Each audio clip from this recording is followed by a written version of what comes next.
우리 찾으셨으면 다 같이 읽겠습니다. 내 이웃에 대하여 거짓 증거하지 말라. 내 이웃의 집을 탐내지 말라.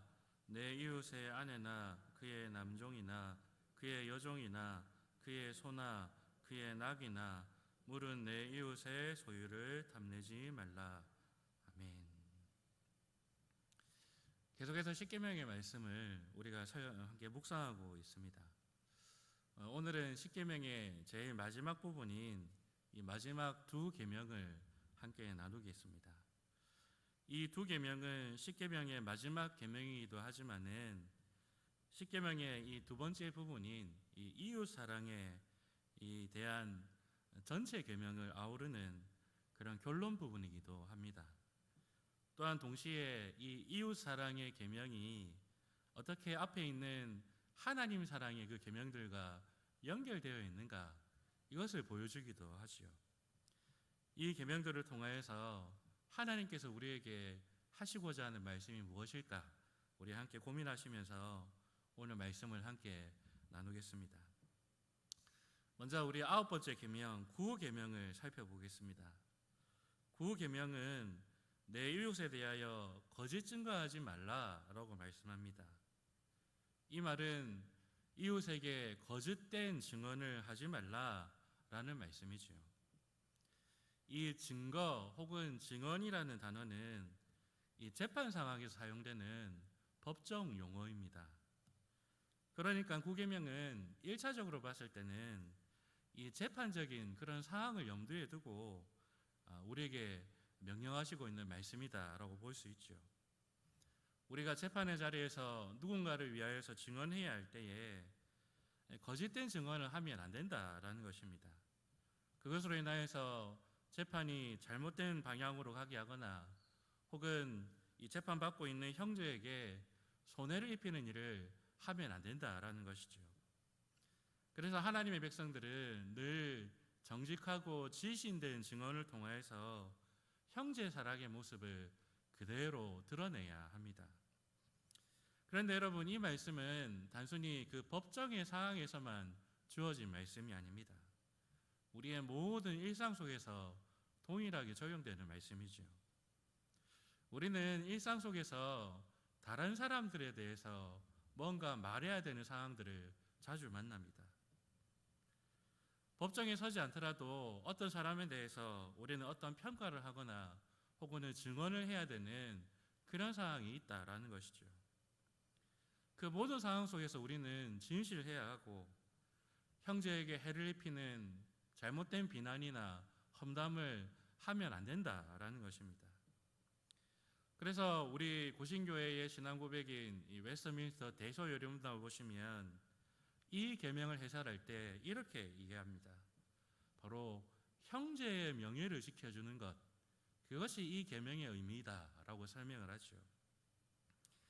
이것은 우리 이 킹덤 스토리 교재에서도 동일하게 설명하고 있습니다. 우리 킹덤 스토리 페이지 101페이지 보시면 이런 내용이 있습니다. 하나님 나라 백성은 자신의 이익을 위해서 타인을 폄하하거나 부당하게 낮추어서 그들의 명예가 실추되게 해서는 안 됩니다. 그 일에 가담해서도 안 됩니다. 부당한 험담, 아첨, 과장된 비방보다도 진실을 말해야 합니다. 바로 이렇게 형제의 명예를 지키는 것이 바로 형제 사랑의 마땅한 모습이다라고 설명을 하는 것이죠. 그럼 반대로 형제에 대해서 비방하고 그의 명예가 실추되는 것을 기뻐하는 마음은 어떤 마음이겠습니까? 바로 형제를 미워하고 형제를 향한 분노가 가득한 마음이라는 것이죠. 형제의 연약함이 드러나고 그것이 어떤 소문으로 번지게 될 때에 그것을 가슴 아파하고 기도 제목으로 삼는 것이 마땅한 우리의 모습이어야 할 것입니다. 그런데 오히려 그 드러난 연약함을 기뻐하고 비난하고 수근수근거리고 거기에다가 살을 덧붙여가지고 확대시키고 그것을 악화시킨다면 이것은 형제를 사랑하고 그 명예를 지키라는 말씀과는 정반대의 행동이 되는 것이죠. 형제를 괴롭게 하고 그의 명예를 더럽히고자 하는 아주 분명한 의도를 가진 행동이라 할 수 있겠습니다. 그래서 결론적으로 실제로 살인은 하지 않았지만은 결국 그의 명예를 살해하는 것과 똑같은 그런 결과를 맞이하게 되는 것이죠.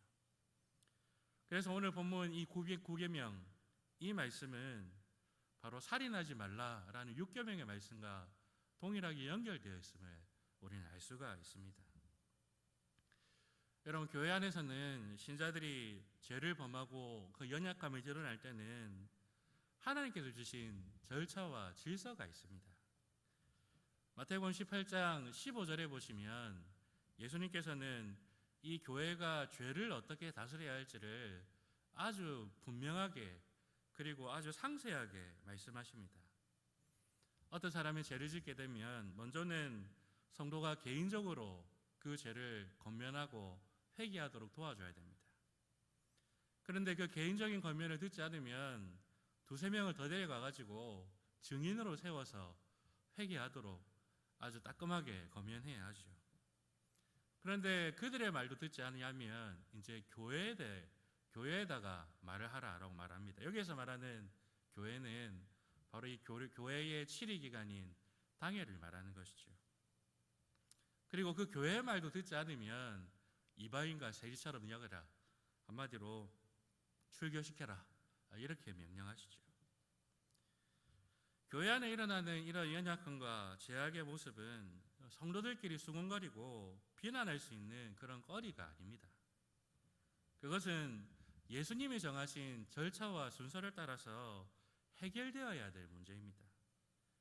그 문제 가운데서 형제에 대해서 우리가 그 명예를 훼손할 수 있는 권리는 그 누구에게도 있지 않다라는 것이죠. 그래서 여러분, 형제에 대해서 비난하고 거짓 증언하는 것이 어떤 정의로운 마음이나 혹은 교회를 걱정하는 마음에서 나온다고 우리는 착하게 해서는 안 됩니다.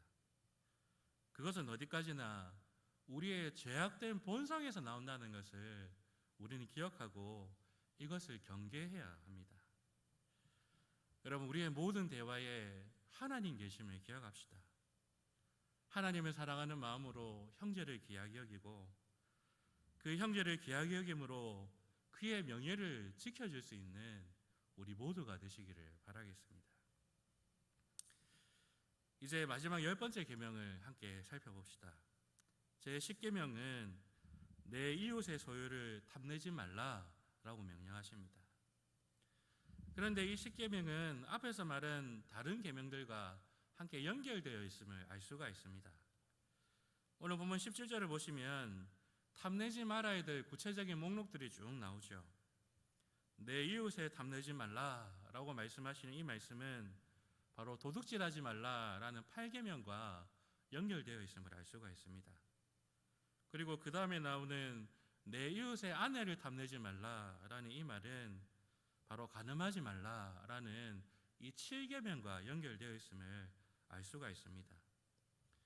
그러니까 오늘 이 마지막 10번째 계명은 도둑질하게 하고 간음하게 하는 그 모든 행동들의 근본적인 마음의 상태가 있다라고 말하는 것이죠. 그게 바로 탐내는 마음, 탐심이다라고 말을 하고 있습니다. 사실 우리가 앞에 살펴보았던 9계명 역시도 다른 사람을 내 마음대로 내가 원하는 대로 하고자 하는 그 욕심, 바로 이 탐심에서 시작되는 것임을 알 수가 있습니다. 그러므로 이 10계명이 다루고 있는 문제는 어떤 행위에 대한 부분보다는 그 근본적인 원인, 바로 이 마음의 문제를 다루고 있음을 우리가 알 수가 있죠. 모든 행동은 마음에서 나오는데 그 모든 죄악을, 그 죄악된 행동을 일으키는 그 근본적인 마음이 바로 탐내는 마음, 탐심이라는 것입니다. 그렇다면 여러분, 우리는 왜 탐심을 가지게 될까요? 여러 가지로 설명할 수 있겠죠. 그런데 가장 근본적인 이유는 바로 하나님으로 만족하지 못하는 마음, 거기에서부터 탐심이 출발합니다. 하나님으로 만족하지 못하고 하나님 주신 것을 은혜로 느끼지 못할 때 결국 우리의 마음속에는 부족함을 느끼게 되고 그것이 탐심으로 발휘되게 됩니다. 그때부터는 더 이상 하나님이 눈에 들어오지 않습니다. 하나님이 아닌 다른 것에 눈을 돌리게 되고 탐심의 마음을 품게 되는 것이죠. 그래서 성경은 이 탐심을 단순히 탐내는 마음 정도로만 끝나는 것이 아니고 여러분 잘 아시는 말씀대로 우상숭배다라고 말을 하지 않습니까? 여러분 잘 아시는 말씀 골로새서 3장 5절 말씀 제가 한번 읽어드리겠습니다. 그러므로 땅에 있는 지체를 죽이라. 곧 음란과 부정과 사욕과 악한 정욕과 탐심이니 탐심은 곧 우상숭배니라. 우리 안에 있는 탐심은 하나님으로 만족하지 못하는 불신앙의 표시입니다. 그리고 하나님 아닌 다른 것으로 우리의 마음을 채우려 하는 우상숭배의 행위라는 것을 말하고 있는 것이죠. 그렇다면 여러분, 우리 안에 있는 이 탐심, 모든 죄의 출발점이 되는 이 탐심을 어떻게 우리가 해결할 수 있을까요? 어떻게 하면 이 탐심과 싸우고 이 탐심을 없앨 수 있을까요? 그 절에서는 이렇게 얘기합니다. 모든 거 다 버리고 산에 들어가서 혼자 있으면 이 탐심을 벗어날 수 있다. 근데 여러분 정말 우리가 머리 깎고 산에 들어가면 이 탐심을 다 벗어낼 수 있을까요? 그렇지 않죠. 그렇다고 해서 탐심이 사라지는 게 아닙니다. 절에 사시는 분들이 그렇게 느끼는 것은 사실 환경 때문에 그렇습니다. 산에는 아무것도 없으니까 자기도 욕심이 없다고 그냥 착각하는 겁니다. 자기 체면이죠. 환경이 달라져서 그분들이 이 세상에 내려오면 그냥 똑같이 탐심을 부리며 살아가게 되는 겁니다. 그 마치 우리 부모님들 이렇게 얘기하죠. 우리 애들은 게임밖에 안 한다. 게임 중독이다. 우리 때는 안 그랬는데, 우리 때는 밖에 나가 놀았는데. 여러분, 상황이 다르지 않습니까?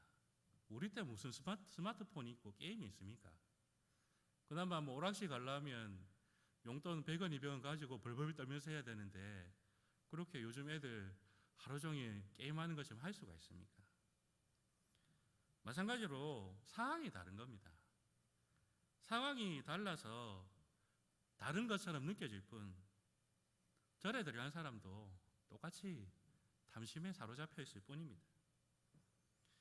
그럼 여러분 우리는 어떻게 해야 될까요? 어떻게 우리의 탐심과 싸울 수가 있습니까? 이러면 안 돼, 이러면 안 돼. 막 우리 자신을 자책하고 허벅지를 찔러대고 막 뺨을 때리고 하면서 이러면 안 돼, 이러면 안 돼. 그렇게 외치면 탐심과 싸울 수가 있습니까? 아닙니다. 이 탐심은요, 우리가 애를 쓴다고, 우리가 노력한다고 벗어날 수 있는 것이 아닙니다. 오히려 이 탐심은 채워져야 됩니다. 무엇으로 채워져야 합니까? 바로 하나님으로 채워져야 합니다.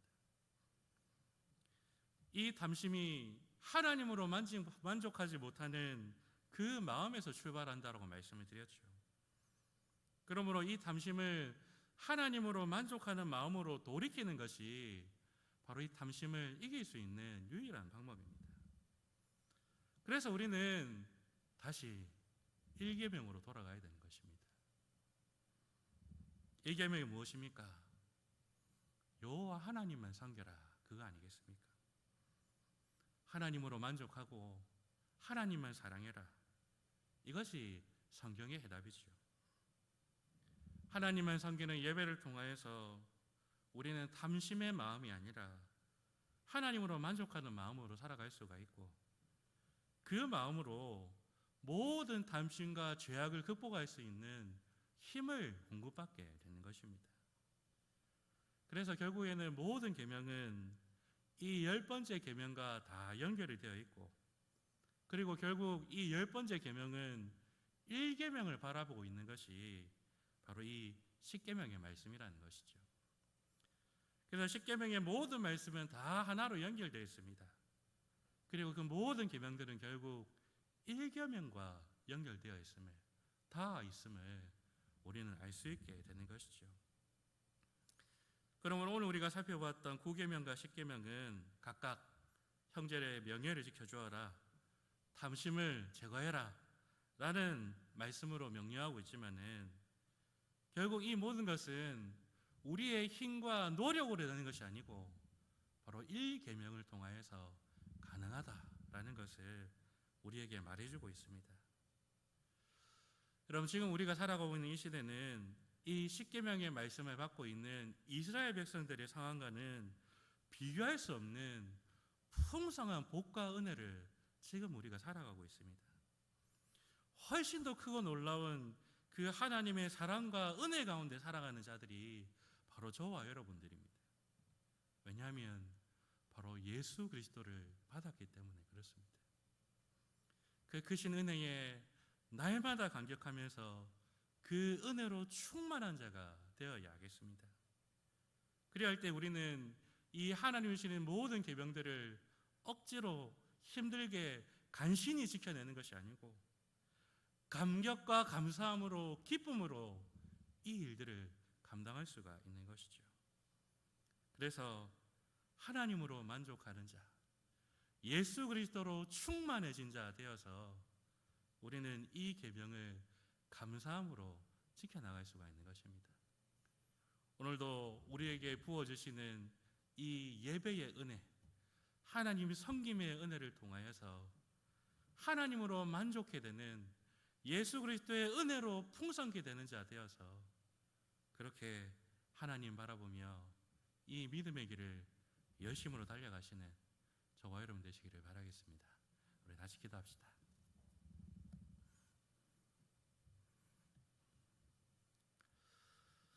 하나님 아버지, 우리는 이 말씀을 지킬 능력이 없고 소망이 없는 자들입니다. 우리에게 유일한 소망은 우리 주님의 은혜밖에 없음을 이 시간도 고백합니다. 하나님 아버지, 우리에게 부어주신 그 은혜가 얼마나 귀하고 감사한지 날마다 더 깊이 더 풍성히 깨닫게 하시고 그로 인하여서 풍성한 은혜로 인하여서 하나님으로 만족하며 이 모든 계명들을 감사함으로 지켜나가는 우리 모두가 되게 하여 주시옵소서. 우리에게 은혜 베풀어 주시기를 간절히 소망하며 우리 주 예수님 이름으로 기도합니다. 아멘. 찬송가 429장입니다.